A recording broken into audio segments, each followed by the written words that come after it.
Good morning. How serious a situation is what we're seeing in Egypt for oil prices here, and what are you calling on the United States government, the President and Congress to do immediately?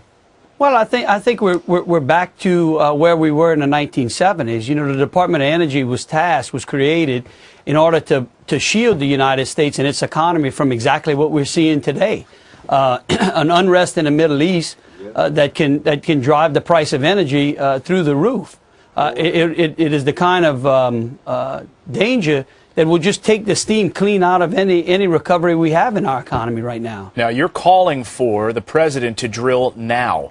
Obviously, given the April 20th explosion there on the Deepwater Horizon rig, there's all kinds of regulations in place for deep water drilling. You say this is something they need to start doing today and lift some of these regulations.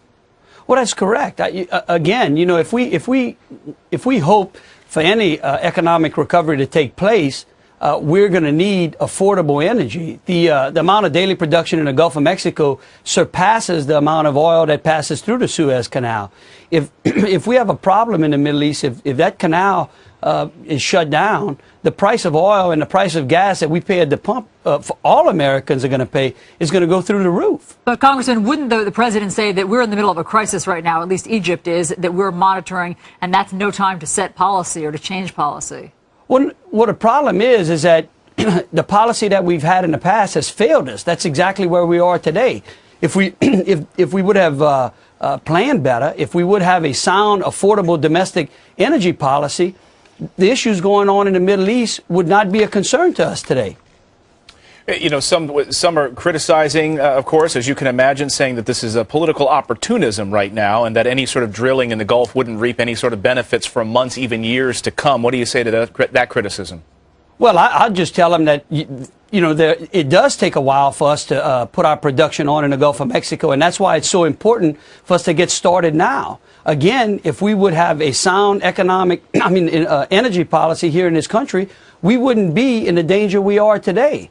We wouldn't, the spike in oil that's coming would not be as much of a concern to us because we would have domestic production that could make up for any capacity loss coming from overseas. You've called for this at a time, too, when hearing reports this week, actually, that there's still massive amounts of oil still in the Gulf and remnants of those dispersants, which has largely gone unreported in the past few months as we've sort of maybe turned our attention away from it. What is the update on that?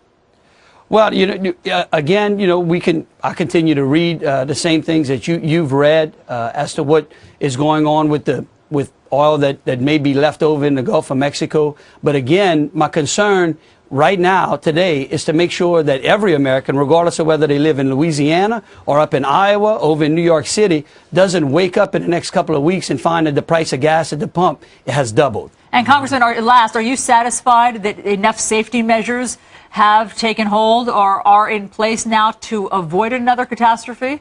Absolutely. I believe that the industry was much safer the day after the accident than it was the day before. You know, we can pile on regulation after regulation. The important part is to make sure that we have sound regulations and that we have sound enforcement in those regulations. All right, Congressman Jeff Landry, Republican from Louisiana, with the economic side of the story. Thanks so much for being with us this morning. Thank you all.